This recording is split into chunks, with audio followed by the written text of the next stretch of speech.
How about these Chicago White Sox tied with the Indians atop the AL Central? Joining us right now to talk more about this impressive start for the Sox, Scott Merkin of MLB.com, joining us right now here on the show. Hey, Scott, how are you today?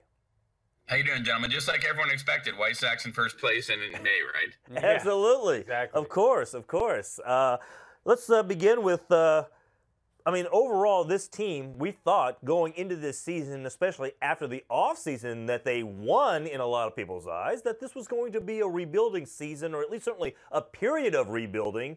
What happened? How are they in first place here in early May? Yeah, I think it's funny. I think Rick Hahn's now got a streak of 3 straight off seasons won. And he said, he's still waiting for his trophy for that offseason victory. But, I know there's so many great statistical categories to judge teams by now, and our StatCast tool at MLB.com is tremendous.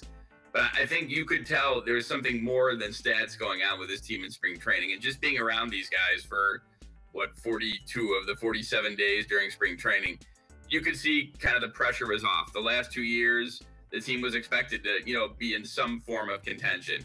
This year, everyone said from the beginning that the questions these guys got from Sox Fest back at late January was, what's it going to be like on a team that loses 90, 95 games?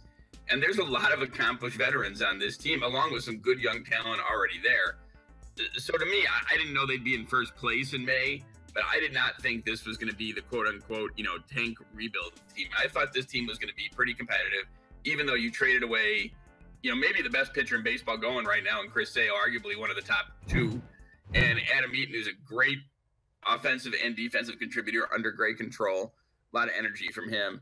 But you could see this team was better than people thought, and most importantly, you could see they believed they were a lot better than people thought. Now, again, it's May, what does it say, May 5th. Mm-hmm. So we'll see on July 5th or June 5th where they're standing. But it's all about, what they think in the clubhouse, and they knew they were going to be competitive.